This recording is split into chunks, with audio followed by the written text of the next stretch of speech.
Those partygoers captured some of the frantic moments after the gunshots rang out. Oh, I got blood on me too. All right. Oh my God, I told you somebody right next to me Where you got at? shot. Right now, police are still looking for whoever pulled the trigger. KPIX5 reporter Da Lin live outside that Orinda home with the latest on what happened. Da? Yeah, that house just up the hillside here behind this crime scene tape. A large house, and crime scene investigators still processing the evidence, still collecting evidence. 4,000 square foot house, 4 bedrooms, 2.5 baths. And they say at one point more than 100 people came through this house. So a large crime scene to process. The FBI is also assisting in this investigation. Goers were dancing, singing, and having a good time before gunfire broke out. A partygoer posted the video on Instagram. She wasn't shot, but it appears people around her were hit. Oh, I got blood on me too. All right. Oh my God, I told you somebody right next to me Where you got at? shot. One woman at the party tells us she heard at least 30 shots coming from the 3rd floor of the house. She says it sounded like an automatic weapon. Police haven't confirmed the information. She says after the shots rang out, people were running down the staircase trying to get out. Some even jumped over a railing down to the 1st floor, hence a lot of minor injuries that included broken ankles. The woman says she did not hear any arguments or see any fights before the shooting. Police said the scene was chaotic when they arrived. More than 100 people fleeing from the house and running down the narrow and steep street. Kids ran into our yard hiding after they heard the shooting. Her screaming, yelling, bunch of movement.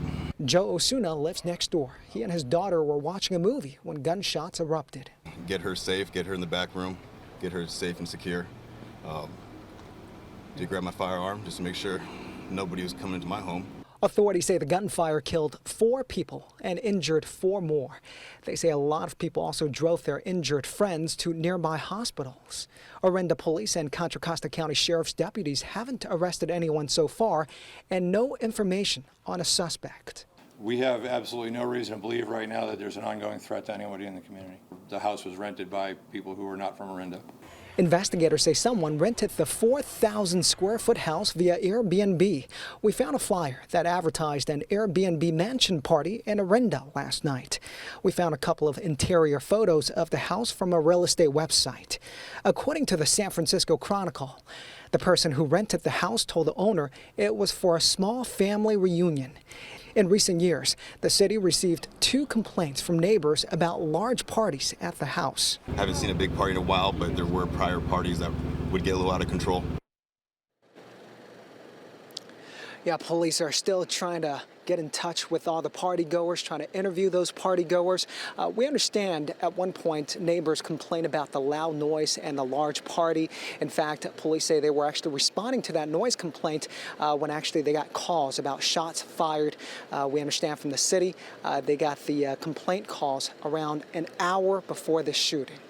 Live in Orinda, I'm Da Lin. I'll send it back to you guys. Okay, so Da, the police aren't talking about suspects, but the city has some technology that could help in this investigation?